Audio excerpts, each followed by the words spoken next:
Hello, students. This is our lecture number 3 of chapter 1 of history, that is, when, where, and how. Under the topic, an overview of modern Indian history.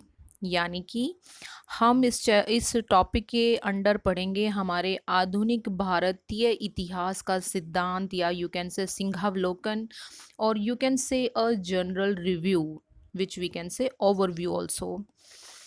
The subjection of one country by another leading to political, economic, social and cultural changes is called colonization.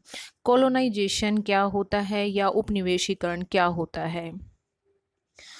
जब एक strong country, एक powerful country एक weaker country को अपने under कर लेती है, यानी उसको अपने अधीन कर लेती है। सब्जेक्शन का मतलब होता है अधीन कर लेना, और फिर अपने फ़ायदे के लिए उसके इकोनॉमिक, सोशल, कल्चरल और जो पॉलिटिकल एस्पेक्ट्स हैं उनको अपने फ़ायदे के लिए यूज़ करती है।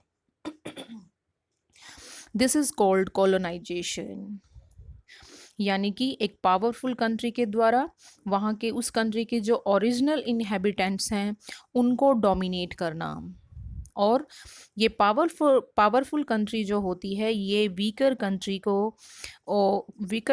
के रिसोर्सेज जो हैं उनको एक्सप्लॉइट करती है और अपनी कंट्री को रिच बनाती है। The British originally came to India as traders. As we know कि ब्रिटिशर्स जो है हमारी कंट्री में किस पर्पज़ से आए थे? ब्रिटिशर्स हमारी कंट्री में ट्रेडर्स बनकर आए थे, यानी कि बच्चे वो हमारी कंट्री में व्यापारी बनकर आए थे। लेकिन धीरे धीरे करके इन व्यापारियों ने हमारी कंट्री की जो पॉलिटिकल बागडोर थी उसे अपने हाथ में ले लिया, और धीरे धीरे करके ये ट्रेडर्स से हमारी कंट्री के रूलर्स बनने लगे।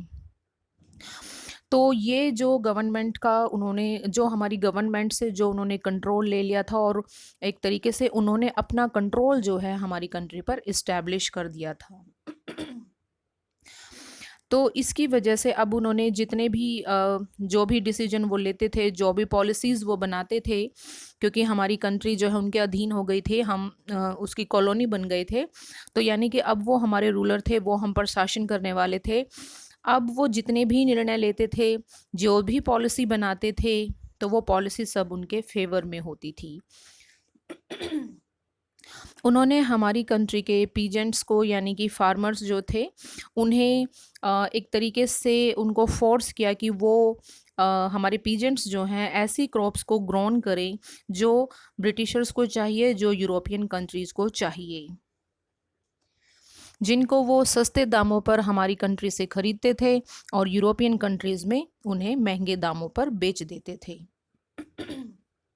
इस तरीके से वो एक ह्यूज प्रॉफिट जो है अर्न करते थे।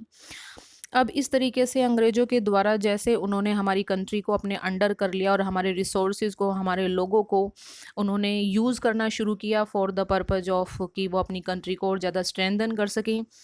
तो इसके जो है बहुत ही डिजास्ट्रस कॉन्सिक्वेंसेस थे, यानी हमारी कंट्री पर इसके बहुत ही विनाशकारी परिणाम रहे।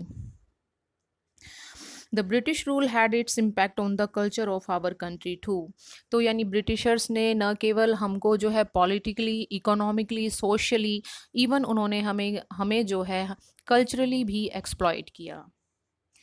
कल्चरली एक्सप्लॉइट इस तरीके से किया कि जैसे कि आप जानते हैं कि जो ब्रिटिश हिस्टोरियन रहे हैं उन्होंने हमारी कंट्री को बैकवर्ड कंट्री बताया है, जो कि फुल ऑफ सुपरस्टिशन, ऑर्थोडॉक्सी से भरी हुई है।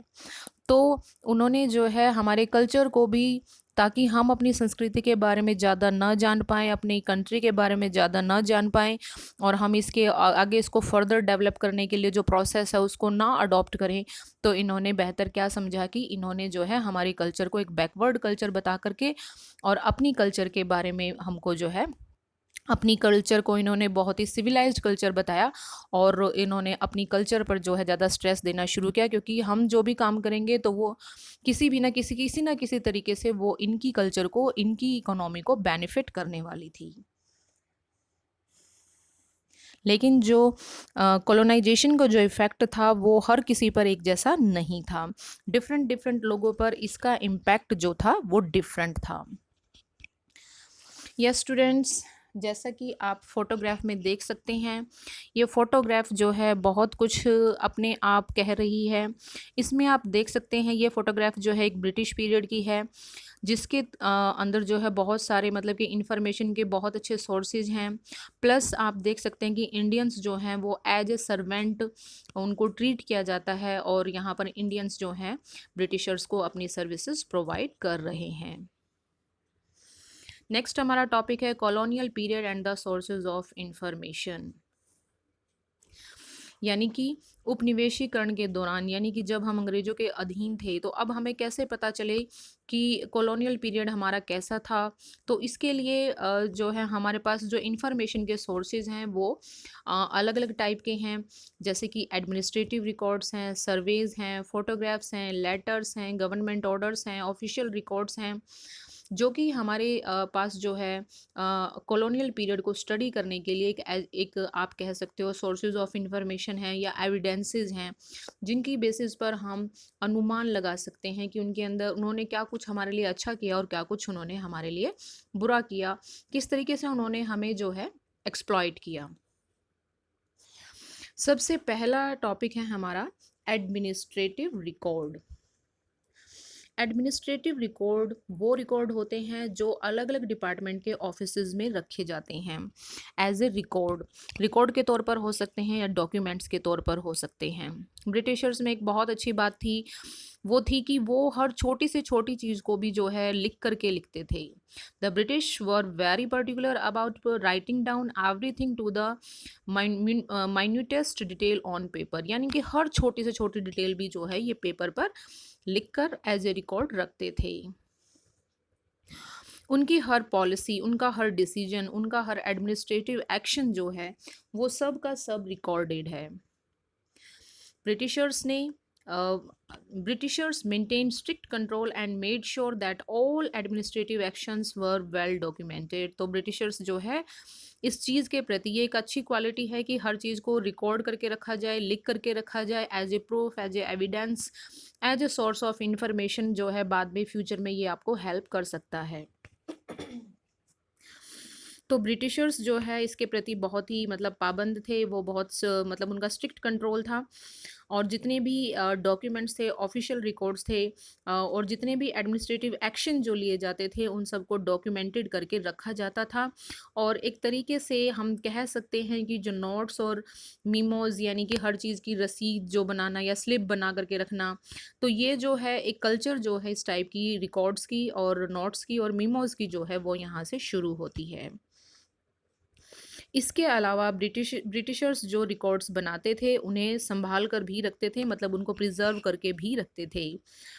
दे preserve the documents to maintain a permanent record of the official document. तो यानी कि वो इन सारे डॉक्यूमेंट्स को परमानेंट रिकॉर्ड के तौर पर जो है ऑफिसेज में सेव करके प्रिजर्व करके रखते थे। डॉक्यूमेंट्स इन आर्चीव्स होते हैं जो हमारे हिस्टोरिकल रिकॉर्ड्स होते हैं। तो हमारे हिस्टोरिकल रिकॉर्ड्स जो थे उनको मतलब कि एक तरीके से कह सकते हैं कि म्यूज़ियम में उनको मतलब कि म्यूज़ियम जो होता है वो एक तरीके का आपका कलेक्शन रूम होता है, तो वहाँ पर इनको रिकॉर्ड करके रखा जाता था ताकि बाद में जब इनकी आवश्यकता हो तो इनको यूज़ किया जा सके।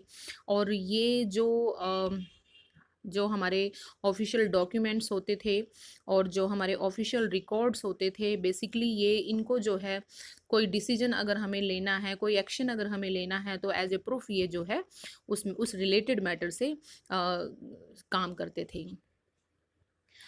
Record rooms were made in all government offices so that documents could be preserved. तो यानी कि रिकॉर्ड रूम्स जो थे वो सभी गवर्नमेंट ऑफिसेज में बनाए जाते थे, क्योंकि हर एक आप देखते हैं गवर्नमेंट के डिपार्टमेंट्स अलग होते हैं, डिपार्टमेंट्स हैं तो उनके ऑफिसेज अलग होते हैं, ऑफिसेज हैं तो उनसे रिलेटेड जितनी भी पर्टिकुलर नॉलेज है वो सब और या पर्टिकुलर जितने भी उनके पास डॉक्यूमेंट हैं उन सबको वो सेव करके रखते हैं, ताकि फ्यूचर में अगर कोई व्यक्ति उन पर कोई एक्शन लेने की कोशिश करे या कोई डिसीजन मेकिंग करनी हो उस पर्सन के बारे में, तो वो सारे डॉक्यूमेंट्स की बेसिस पर जो कि एज ए एविडेंस वो काम करेंगे, तो उसकी बेसिस पर जो है वो आगे फर्दर एक्शन ले सकते हैं। There are proper official papers of all government transaction. तो यानी कि गवर्नमेंट के साथ जितने भी ट्रांजेक्शन किए जाते थे तो प्रॉपरली उनको जो है रिकॉर्ड तैयार किया जाता था और फिर इनको प्रिजर्व करके रखा जाता था। और ये रिकॉर्ड्स जो हैं, ये पेपर्स जो हैं, आप कह सकते हैं कि ईस्ट इंडिया कंपनी के जो है जितने भी यूज़फुल ट्रेड रिकॉर्ड्स थे, जो हमको बताते हैं आज के समय में भी, जो हमको बताते हैं कि इनके ट्रेडिंग रूल्स क्या थे, उनकी ट्रेडिंग स्ट्रेटजी क्या थी, तो वो हमें जो है इन्हीं डॉक्यूमेंट्स के थ्रू पता चलती है। Thus we come to know about the trading strategy of the British। तो इसी तरीके से हम जो है ब्रिटिशर्स की जो व्यापार की प्रति जो उनकी रणनीति थी उसके बारे में हमें इन्हीं डॉक्यूमेंट्स के थ्रू, इन्हीं ऑफिशियल रिकॉर्ड्स के थ्रू पता चलता है। Before the advent of printing all documents were copied out by calligraphist. तो यानी कि जब तक प्रिंटिंग प्रेस का आविष्कार नहीं हुआ था, तो तब तक जो है कैलीग्राफिस्ट वो होते हैं जिनकी बहुत सुंदर राइटिंग होती है, बहुत सुंदर हैंड राइटिंग होता है। They are expert in their calligraphy. तो और आजकल ये कैलीग्राफी कंपटीशन जो है स्कूल्स में भी हेल्ड किए जाते हैं। तो ये जितने भी डॉक्यूमेंट्स होते थे इनको कॉपी करने के लिए कैलीग्राफिस्ट रखे जाते थे। लेकिन जब इंडिया के अंदर प्रिंटिंग स्टार्ट हुई तो फिर जो है इन डॉक्यूमेंट्स की बहुत सारी कॉपीज़ को जो है प्रिंट करके और उनको प्रिजर्व करके रखा गया। तो स्टूडेंट्स आज के लिए आपका इतना ही। Thank you and take care.